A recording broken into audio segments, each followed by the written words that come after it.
La voz del general de 4 estrellas resonó en el Salón de los Héroes del Pentágono, un lugar construido para gigantes y fantasmas. Habló de una operadora, Callan Spector, que se había enfrentado a una muerte segura para salvar a su pelotón. En primera fila pude ver a mis padres, Robert y Susan, personas que medían el éxito en ascensos y barbacoas en el jardín. Susurraban entre sí, con aspecto vagamente impresionado por la anónima historia de valor en el campo de batalla. Junto a ellos estaba sentado mi hermano Mark, la estrella de la familia, cuya carrera financiera siempre fue más tangible, más real que mi servicio. Lucía una sonrisa petulante y distante. La voz del general se volvió grave, atrayendo la atención de toda la sala. Este operador absorbió voluntariamente una explosión que habría aniquilado a todo un pelotón. Un acto de heroísmo que les costó el brazo, pero salvó todas las vidas en esa cresta. Hizo una pausa, dejando que el peso del sacrificio se asentara en el mármol y el silencio. Hoy le damos nombre a ese fantasma. Es un gran honor para mí entregar la cruz por servicio distinguido a la sargento Anna Sharma. Las palabras quedaron suspendidas en el aire y vi cómo la sonrisa de Mark no solo se desvanecía, sino que se hacía añicos. Los rostros de mis padres se quedaron inexpresivos, con una incredulidad tan profunda que parecía terror. Pero ese momento de conmoción no fue el verdadero comienzo. La verdadera historia había comenzado una semana antes, un martes frío y estéril en Walter Reed. Estaba sentado en una silla de plástico duro, con la manga de mi uniforme sujeta con alfileres donde solía estar mi brazo izquierdo. El silencio en esa habitación era intenso, roto solo por el zumbido de la ventilación. Saqué mi teléfono, mi pulgar titubeó un momento en la pantalla y envié un mensaje sencillo al chat familiar. Listo. El proceso médico está terminado. ¿Alguien puede recogerme? Las respuestas llegaron casi de inmediato. La primera fue de Mark. Tío, estoy desbordado, cerrando el tercer trimestre. Solo pide un Uber. Te mando un Venmo. Un momento después, un segundo mensaje de mamá y papá. Hola, cariño. Estamos en medio de una gran barbacoa para el ascenso de Mark. ¿Te animas? Nos vemos mañana. Me quedé mirando la pantalla. Las palabras se desdibujaban un poco. No vi los mensajes. Vi cada logro minimizado, cada día festivo que perdí por entrenar y que llamaban escapada. Cada conversación estéril con la mirada perdida cuando intentaba explicar lo que hice. Todo se derrumbó en un único momento devastador. Un héroe para mi país, pero solo una molestia para mi familia. Me invadió una frialdad que nunca había sentido en el campo, una furia interna silenciosa que ardía con fuerza. Respondí una palabra. Bueno. Pensaron que estaba a un viaje en Uber de sus filetes a la parrilla perfectos y sus brindis de celebración. No tenían ni idea de que acababan de despedir a la única persona a la que el jefe del Estado Mayor Conjunto esperaba condecorar. Para comprender el ajuste de cuentas que siguió, hay que comprender las dos vidas que vivía. Para comprender realmente la brecha entre mi familia y yo, hay que remontarse a la noche anterior a mi último despliegue. Estábamos todos en casa de mis padres para una cena de despedida, que en realidad era una cena de martes más que se sentían obligados a ofrecer. El aire estaba cargado de olor a pollo asado y la voz de mi hermano Mark, el niño mimado de la familia, que ostentaba su carisma como un escudo, presidiendo la mesa. Hablaba de sus cifras trimestrales, con la voz resonante de la confianza inmerecida de un hombre que nunca ha sido puesto a prueba. Contaba historias de adquisiciones hostiles y fluctuaciones del mercado, como si describiera un campo de batalla que él mismo había conquistado. Mi madre, Susan, una mujer que creía que una familia feliz era aquella sin conflictos, estaba pendiente de cada palabra suya. Asentía y sonreía, con los ojos brillantes de un orgullo que reservaba exclusivamente para él. Frente a ella se sentaba mi padre, Robert, un veterano de logística de un ejército en tiempos de paz, que veía mi servicio no como una continuación de su legado, sino como un pasatiempo extraño y un poco vergonzoso. Había pasado sus 20 años detrás de un escritorio y le molestaba que mi uniforme tuviera más acción que el suyo. Decidí intentarlo una última vez para acortar distancias.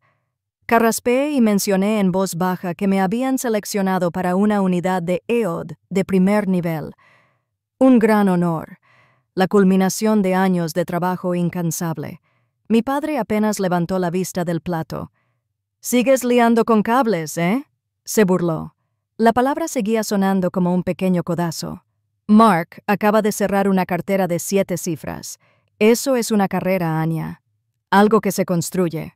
Mi madre se inclinó sobre la mesa y me dio una palmadita en la mano, un toque ligero y desdeñoso. «Qué bien que tengas un hobby, cariño», dijo, con una dulzura condescendiente más aguda que cualquier insulto. ¿Un pasatiempo?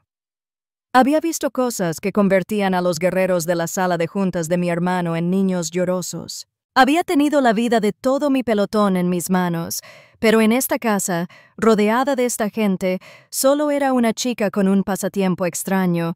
Ese comedor silencioso y sofocante se desvaneció, reemplazado por el calor abrasador y el sol cegador de Afganistán.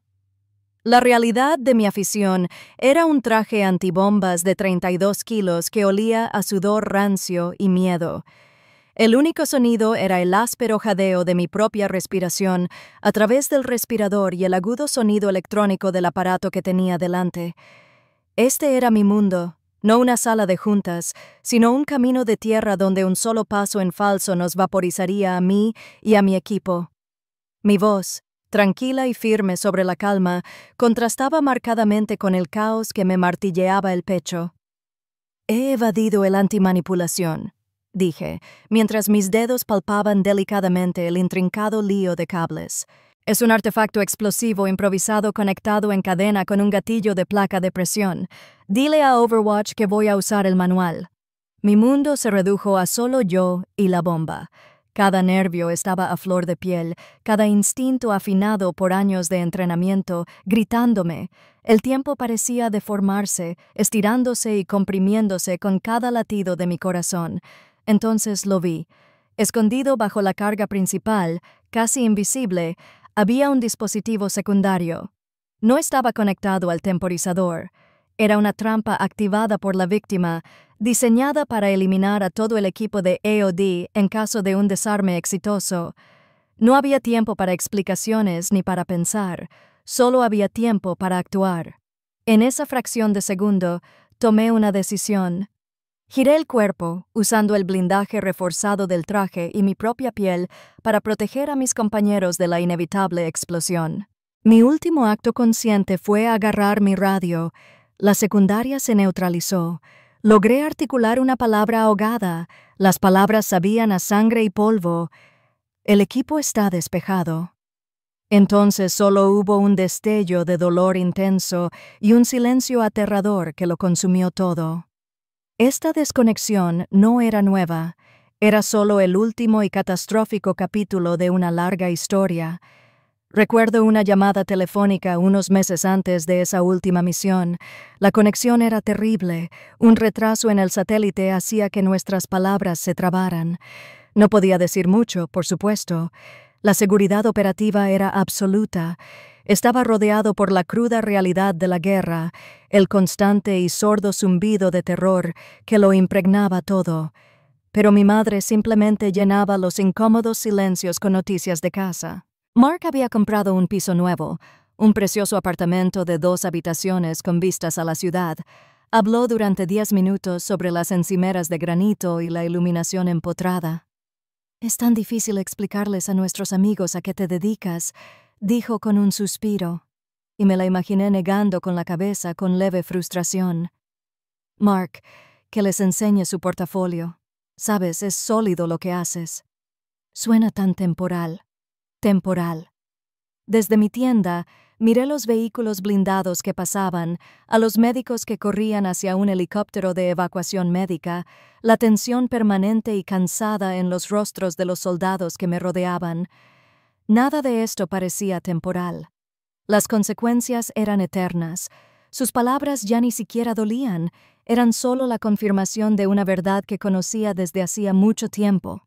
Que vivíamos en dos universos completamente diferentes, hablando dos idiomas que ella jamás entendería. Durante años, intenté ganarme su respeto y su mundo de bonificaciones y ascensos, pero mi mundo tenía su propio idioma, un idioma de honor, sacrificio y protocolo. Estaban a punto de recibir una lección obligatoria. Tumbado en mi habitación del Walter Reed, el mundo se sentía distante, apagado. Estaba revisando mi teléfono, una costumbre inútil para pasar las horas, cuando una foto me paró el pulgar en seco. Era de las redes sociales de mi hermano. Allí estaban mi mamá, mi papá, Mark y todos sus amigos, sonriendo en la terraza trasera, con bebidas en la mano y hamburguesas a la parrilla. El sol brillaba en su mundo perfecto y despreocupado. El texto que había escrito debajo fue un golpe bajo, celebrando los grandes logros con la familia, muy orgullosos de lo que estamos construyendo. Los grandes logros, un ascenso. Mientras yo yacía en una cama de hospital, tras haber dejado una parte de mí en la tierra de un país extranjero, su gran triunfo fue un nuevo título en la tarjeta de presentación de Mark, el dolor que había estado conteniendo, el profundo y doloroso dolor por mi brazo perdido y mi tiempo perdido. No se convirtió en lágrimas, se congeló, se endureció en algo frío, claro e inmensamente fuerte. Por fin entendí. Las súplicas emocionales fueron inútiles. Intentar hacerles entender mi sacrificio fue una pérdida de tiempo. No hablaban el lenguaje del sacrificio, hablaban el lenguaje del estatus, de la percepción pública, del poder. Esto no sería una confrontación emotiva, sería una corrección de procedimiento. Mi mano, la que me quedaba, se movía con determinación. No llamé a mi familia. Llamé a mi mando. Mi mentora, la sargento mayor Eva Rostova, contestó el teléfono, una mujer forjada en pólvora y coraje que entendía el coste del servicio mejor que nadie. No mostró compasión, solo un brusco chararma. Informe de situación. Mi voz sonó serena, sin emoción, como si estuviera describiendo un plan de misión. Sargento mayor, la recomendación para mi DSC se está formalizando. Tengo una solicitud sobre el protocolo de la ceremonia. Respiré hondo. Necesito asegurarme de que mis familiares estén en la lista de asistencia obligatoria para la presentación formal y necesitaba estar en el Pentágono. Hubo una larga pausa al otro lado de la línea. Brotova conocía mi situación familiar. Había oído mis despidos casuales en mis llamadas. Cuando habló, su voz sonaba sombría, comprensiva. «Dalo por hecho, Sharma», dijo, «y te haré algo mejor». El General Miller, director ejecutivo de la Operación Arena Carmesí, firmó personalmente tu medalla. Me aseguraré de que su oficina envíe la invitación y que sea él quien la presente. Soltó una risita sombría. ¿Quieren ver un espectáculo? Pues que les den la maldita actuación de mando. Una semana después, llegó a casa de mis padres un sobre grueso color crema con el escudo oficial del jefe del Estado Mayor Conjunto. Como esperaba, confundieron una citación con una invitación prestigiosa. Lo interpretaron como un reflejo de su propia importancia. La confirmación llegó en un mensaje de Mark. «Vaya, invitación del Pentágono. ¿Manejando influencias? Seguro que papá por fin puede decirle a un general de verdad cómo deben hacerse las cosas». Leí sus palabras y una fría y serena certeza me invadió. La trampa estaba tendida. Respondieron con entusiasmo y desmesura, completamente ajenos a todo. Creían que venían a mi mundo de visita. No tenían ni idea de que acababan de ser convocados para una revisión formal de su propia reputación. Cuando mi familia llegó al Pentágono, se movieron por los sagrados pasillos, no con reverencia, sino con el aire ruidoso y posesivo de los turistas que creen que el precio de la entrada les otorga propiedad. Mi madre estaba vestida para un cóctel. Mi hermano Mark, con un traje tan elegante que parecía un arma. Y mi padre. Mi padre caminaba con la arrogancia de quien creía que su rango, olvidado hacía tiempo, aún significaba algo. Eran una isla de ruidosa presunción en un mar de silenciosa dignidad uniformada. Me vieron de pie cerca de la entrada con mi impecable uniforme azul, la manga izquierda vacía, una acusación tajante y silenciosa. Mi padre abrió la boca, con una crítica familiar sobre mi postura ya formándose en sus labios.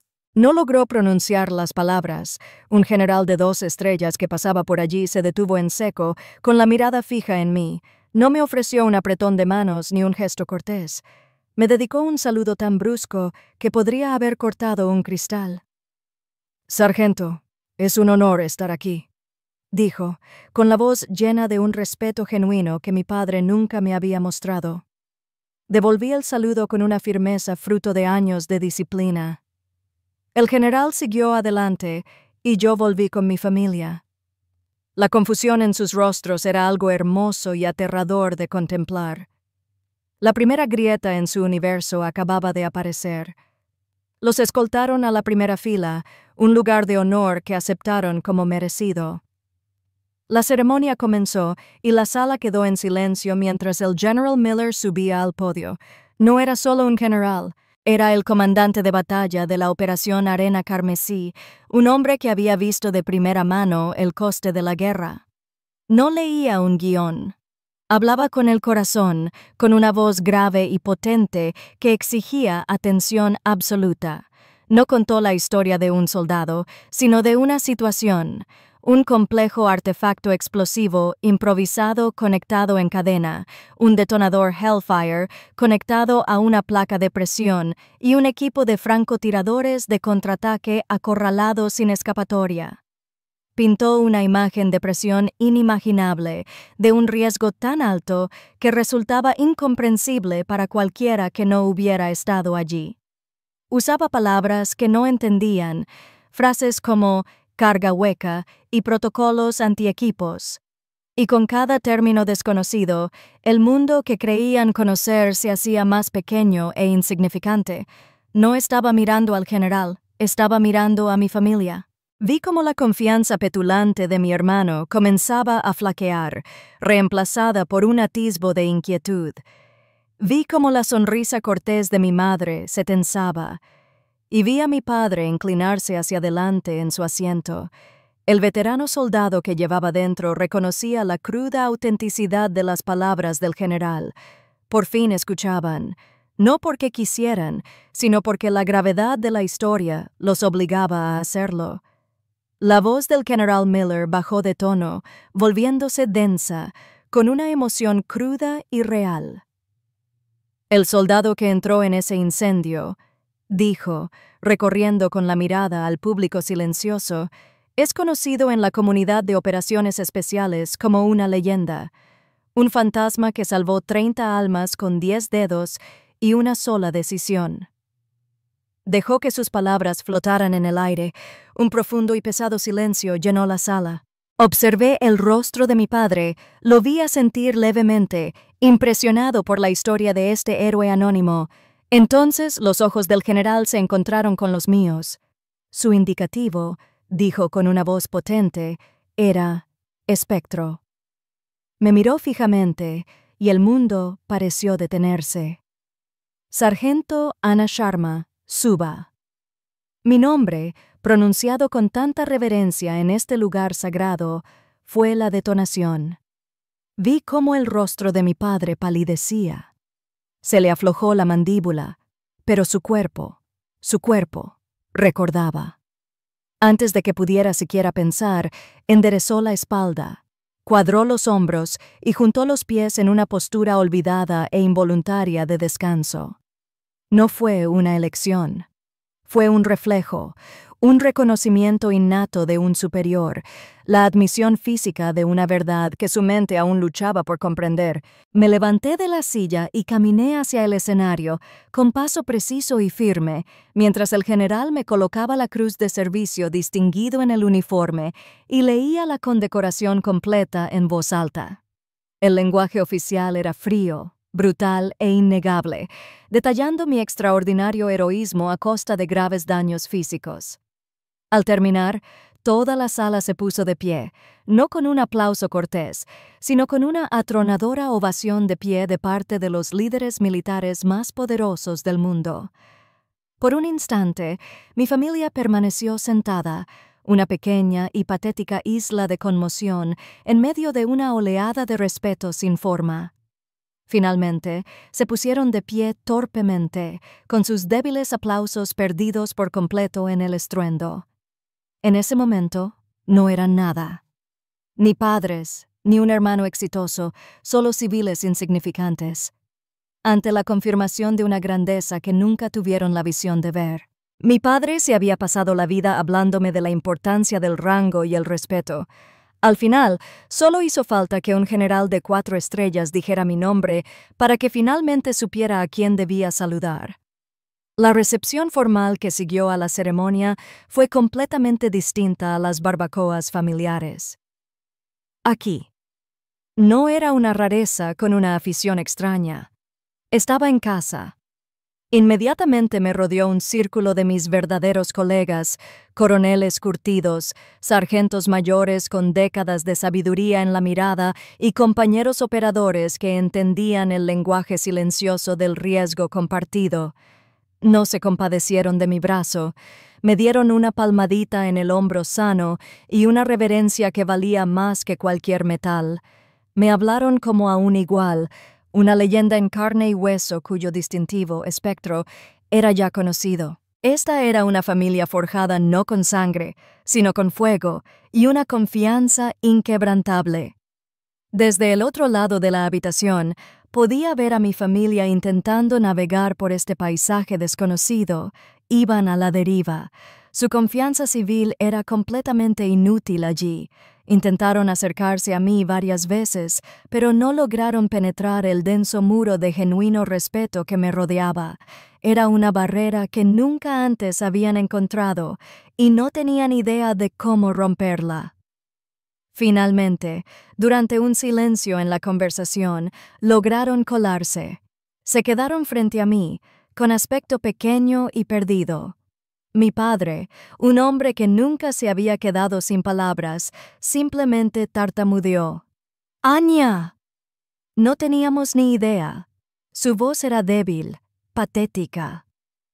Mark se quedó mirando la cruz de servicio distinguida que llevaba prendida en el pecho, con los ojos abiertos, con un creciente horror por su propia ignorancia. Miré sus rostros, buscando la ira o el dolor que pensé que estarían allí, pero no había nada, solo una calma inmensa y serena. Había pasado toda una vida ansiando su reconocimiento, y ahora que lo tenía, me di cuenta de que ya no lo necesitaba. «Lo sé», dije. Mi tono no era triunfal ni enojado, era la simple constatación de un hecho, un punto al final de una frase muy larga. Justo entonces, el general Miller se giró para preguntarme sobre los protocolos de desactivación de artefactos explosivos.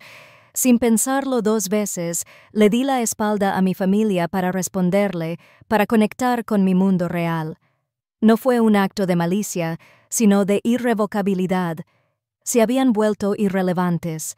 Los oí alejarse arrastrando los pies un momento después, y cuando miré por encima del hombro, se habían ido, dejando el Pentágono solo. 1 año después, el mundo era otro. O tal vez yo era una persona diferente. Me encontraba ante una clase de nuevos reclutas en la Escuela Naval de Desactivación de Artefactos Explosivos, con mi prótesis de última generación, moviéndose con fluidez y precisión, mientras demostraba el delicado proceso de desarmar un dispositivo de entrenamiento. Para estos jóvenes soldados, yo no era solo un instructor, era una leyenda. Susurraban mi distintivo de llamada, Sectar, con una mezcla de admiración y reverencia. Dominaba la sala con una autoridad ganada en la tierra y el fuego, no heredada ni concedida. Estos reclutas, con su energía nerviosa y su férrea determinación, eran ahora mi legado. Eran mi nueva familia. Una noche, tarde, estaba en mi oficina. La única luz provenía del brillo de mi monitor mientras revisaba los esquemas de entrenamiento. La base estaba en silencio y yo estaba absorto en los intrincados detalles de los circuitos y los radios de explosión. El trabajo que salva vidas. Mi teléfono vibró sobre el escritorio. Una intrusión de un mundo en el que ya casi no pensaba. Era un mensaje de Mark.